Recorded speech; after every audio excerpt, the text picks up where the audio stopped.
In tutti i lavori c'è il modo più semplice di fare le robe e di trovare la tua strada. Anche per fare il maker c'è una strada da seguire. Decidi che lavori ti vuoi fare, continui a farli, ti trovi dei clienti e così procede. Io la mia strada per fare il maker l'ho trovata e l'ho ignorata. L'idea è di fare un laboratorio per prototipazione, mi spiego meglio. Non voglio fare solamente il falegname, non voglio solamente fare progetti di quello o di quell'altro, ma questo laboratorio non dovrà essere solamente una falegnameria, deve essere un laboratorio per prototipi. Io mi nutro principalmente di stimoli creativi, vado alla ricerca soltanto di questi, di cose che possono darmi spunto per creare oggetti nuovi, idee nuove e questa è la mia passione principale. Più di 8 anni fa lo avevo già detto, non avevo la più pallida idea di cosa significasse arrivarci e poi me ne sono totalmente dimenticato. Era una follia per me pensare di arrivare a quel risultato senza esperienza, senza competenze o altro, semplicemente ho cominciato a fare. Ho iniziato questo percorso 10 anni fa, all'epoca facevo il magazziniere e quel lavoro lì mi stava letteralmente spegnendo, stavo perdendo tutta l'interesse nelle cose, non era stimolante per me e l'unico modo che ho trovato per sopravvivere lì all'interno era stupidamente fare un esercizio di pensiero divergente. Facevo questo esercizio di pensare a cosa potesse servire o come poterlo trasformare per farlo diventare qualcos'altro. Quindi capire un prodotto per cosa è stato progettato e trovare per le forme e i materiali che si utilizzano altri utilizzi per questo. È un po' il concetto dell'upcycle. Però è l'unica cosa che mi ha alimentato per più di 6 anni che ho fatto quel lavoro lì per non impazzire. Facevo questa cosa ossessivamente ogni giorno. Durante il periodo da magazziniere avevo un altro progetto laterale che era musicale. Io suono la batteria, avevo un gruppo con la mia ex band, avevamo preso questo magazzino e l'abbiamo trasformato in uno studio di registrazione. Non ci sono troppe clip di questo, ma sul canale la prima serie che ho pubblicato è proprio stata all'interno di questo studio di registrazione dove ho costruito un bar. Quindi all'epoca avevo questa dualità nelle mie parti, una parte di magazziniere annoiato che cercava di capire come uscirne, di come trovare una strada per fare qualcosa. Dall'altra parte scoprivo tutta la mia parte musicale e ho avuto l'opportunità di costruire questo studio qua assieme ai miei amici. Così nel 2016 chiedo un part-time e dedico metà della settimana al lavoro e metà di settimana a coltivare questa cosa che non sapevo dove mi avesse portato, ma so che mi ha appassionato molto fin dall'inizio grazie all'opportunità che abbiamo avuto con la band di costruire questo studio di registrazione, a risolvere problemi pratici in maniera creativa, cercando un punto di vista, appunto, un ragionamento divergente al problema. E ho scoperto che questa cosa qua mi piace tanto. Tant'è che comincio anche a prendere qualche primo cliente. Il mio primo cliente, mi ricordo, era una mia ex collega di lavoro che mi ha commissionato una scarpiera molto semplice. Fatto tutto in USB perché bisognava stare basso con il budget. Mi ricordo pagata tipo 150 euro, una follia, e ci ho rimesso soldi perché ovviamente ho sbagliato, ho dovuto ricomprare materiale, però non è un problema. L'avevo messo come punto di inizio. Se qualcuno mi dà fiducia, se ci rimetto è solo causa mia, non era per guadagnarci, non è mai stato per guadagnarci l'obiettivo, non è mai quello lì. Non avevo ancora il laboratorio, quindi l'unico spazio che avevo a disposizione era questo studio di registrazione con la mia band e ho cominciato a costruire questa scarpiera nel giroscale di questo palazzo. Passo avanti veloci, dal 2016 fino a circa il 2020 non ho fatto altro, ho continuato part-time col mio lavoro da magazziniere e a fare lavoretti con questa cliente prima, poi pian piano abbiamo preso il laboratorio, poi è stato ampliato, poi è stata presa la combinata e macchinario su macchinario, pezzettino dopo pezzettino, fino ad arrivare al 2020 dove mi licenzio e ho avuto l'opportunità di andare a lavorare per un anno nel posto migliore che mi serviva in quel momento lì, ovvero da Giaco in Liguria. Avete visto tutti i contenuti di quel viaggio, di quella mia esperienza. Il motivo per cui sono andato là è per uscire dal mio laboratorio. Mi serviva il confronto principalmente. Mi ricordo all'epoca che mi scervellavo per capire come poter fare YouTube. Io ero costantemente nel lab a cercare di fare contenuti, a capire cosa avrei voluto fare, ma principalmente mettendomi alla prova, cercando di fare. Quando ho scoperto Giacomo online, ho capito all'istante che lui stava facendo qualcosa di molto simile a quello che avrei voluto fare, non sapendo ancora, però mi piaceva tantissimo l'idea di trovare soluzioni, lavorare su un prodotto, svilupparlo per poi poterlo vendere. Questo processo è esattamente quello che mi ha spinto a muovermi. A fine del 2021 quindi ritorno a casa, ritorno qua nel mio laboratorio dopo un anno passato in Liguria con Giacomo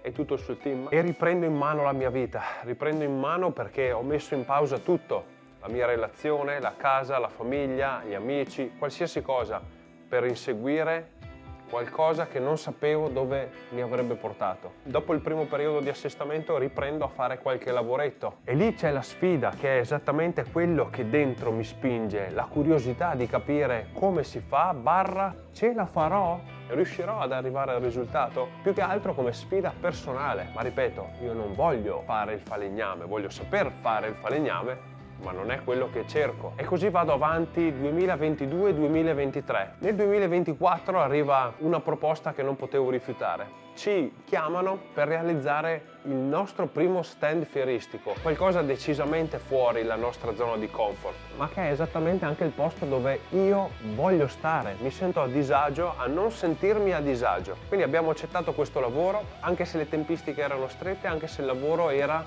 enorme, ma la sfida, il processo che c'è tra A e B è quello che mi faceva alzare tutte le mattine. Le difficoltà che ho incontrato in questo specifico lavoro non sono tanto pratiche, ma proprio di gestione del lavoro. Se prima era un lavoro artigianale dove io da solo riesco a gestirmi tutti i lavori, ora mi trovavo di fronte a gestire un lavoro molto più grande, con delle tempistiche molto strette, ma soprattutto a gestire la gente che gestiva i singoli progetti all'interno del progettone. Quindi io mi sono tolto dall'equazione del fare, in questo caso, per stare dietro quella della gestione del progetto. E vi dirò, lì per lì, quando realizzi le cose non ti rendi conto di quello che stai facendo, o meglio, non ti rendi conto di quanto impatto avrà quella cosa che stai facendo oggi sul te del futuro. Questo l'ho capito molto dopo la fine di quel progetto, dove mi è piaciuto molto l'aspetto di gestione del team, di dare risorse e competenze a chi c'è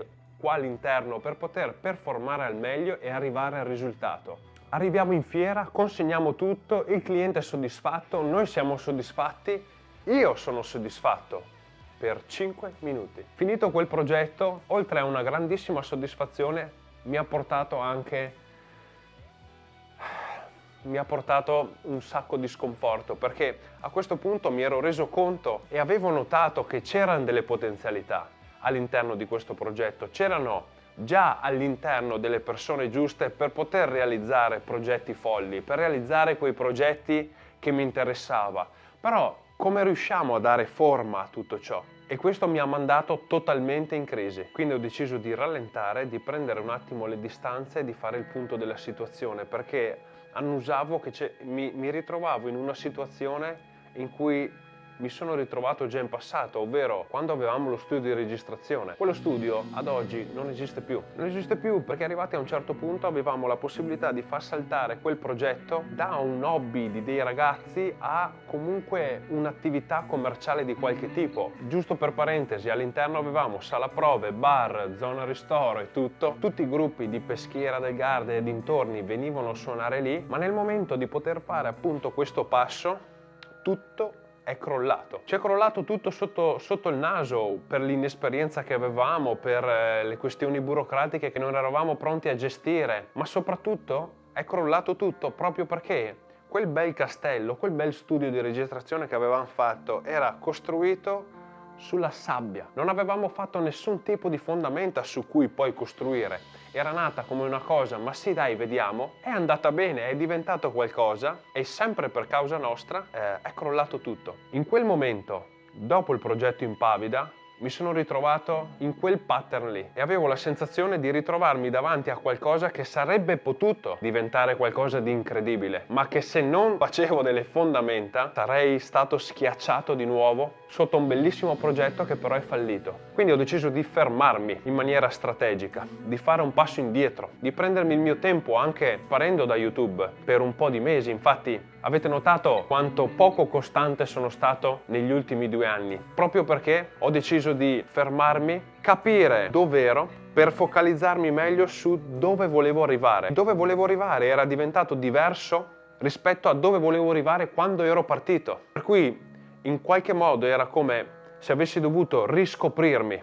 capire cosa si poteva fare, dargli una forma, dargli un nome e costruire le fondamenta, mettere le basi solide su cui poter cominciare a costruire piano dopo piano dopo piano. A quel punto mi ero reso conto che erano quelli lì i progetti che mi entusiasmavano. Progetti come questi, aziende che ci danno fiducia sul trovare soluzioni creative a problemi pratici. E ho capito anche che da solo non sarei mai arrivato da nessuna parte. Da solo sarei probabilmente rimasto a fare il maker nel mio garage, a fare l'artigiano. Nulla contro tutto questo, ma non è quello che cerco, non è quello che mi fa alzare la mattina. Io ho bisogno di un certo tipo di problematiche e di stimoli. Per cui rallento, metto le fondamenta, cerco di capire il modo migliore in cui questo progetto si può sviluppare e cerco le persone migliori da inserire all'interno di questo progetto. E la cosa più bella è che non ho neanche dovuto cercarle più di troppo le persone. In qualche modo sono state attratte da questo progetto e automaticamente le conoscevo, stringevo mani e capivo che potevano essere potenziali. Ce ne sono state tantissime che sono passate e se ne sono andate. Ad oggi sono contento di dirvi che questo team si è formato e la prova più concreta è stata proprio durante quest'anno. Stavamo costruendo questa ruota della fortuna. In una di queste giornate, appunto, io dovevo andare ad un appuntamento a Milano per un altro potenziale cliente, per un altro potenziale lavoro. Qua in laboratorio sono rimasti Leo e Gabri, che entrambi facevano i loro lavori,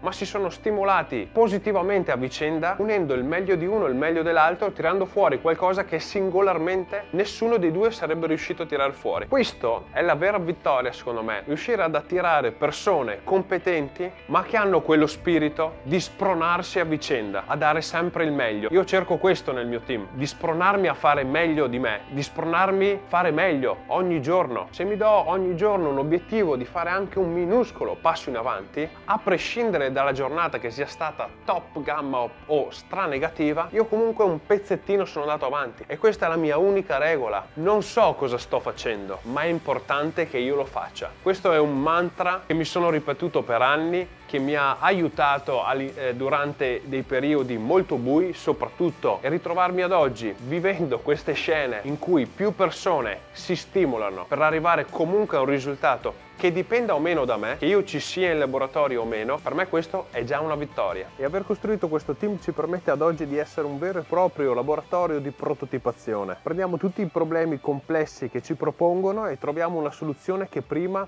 non c'era. Oltre a questo, il fatto di avere un team è tutto il reparto di ricerca e sviluppo che mi piace tantissimo e che possiamo fare internamente proprio per i nostri problemi. Avevamo un problema pratico in laboratorio e so che potevamo limitarci semplicemente a progettare e stampare in 3D la nostra soluzione, potenzialmente vendere anche quel prodotto stampato in 3D, ma Big Rocket non è più quel tipo di progetto adesso. Con questa struttura possiamo puntare ancora più in alto. Proprio per questo lanceremo la nostra prima campagna Kickstarter, proprio perché a noi interessa il processo di come si riesce a portare tutto e non vedo l'ora di potervi raccontare tutti i singoli punti di cosa c'è dietro la campagna e l'ideazione di un prodotto. Per ora non vi do indizi e non vi do date, vi lascio solo un link in descrizione a cui andare per dare una piccola sbirciata. So che in questi 2 anni non sono stato minimamente costante nella pubblicazione, anzi, e so che vi sono mancati tantissimo tutti quei progetti interessanti che portavo una volta. Non vi preoccupate che li abbiamo registrati tutti e arriveranno. Anzi, proprio questi 2 anni sono serviti proprio per mettere le fondamenta su cui ora cominciare a costruire tutto.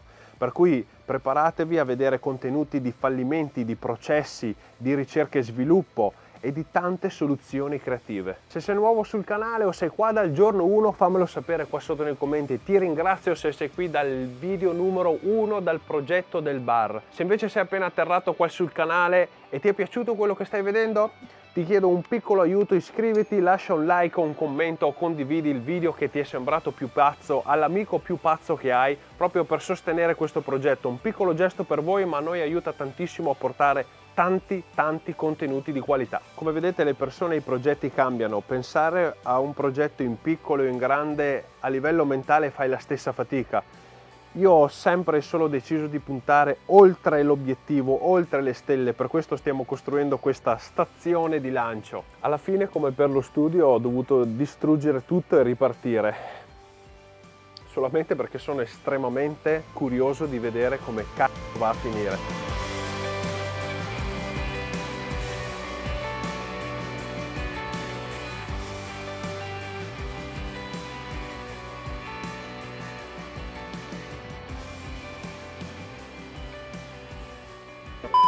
Perché faccio le pistole? Ta ta ta! Tra tra tra tra!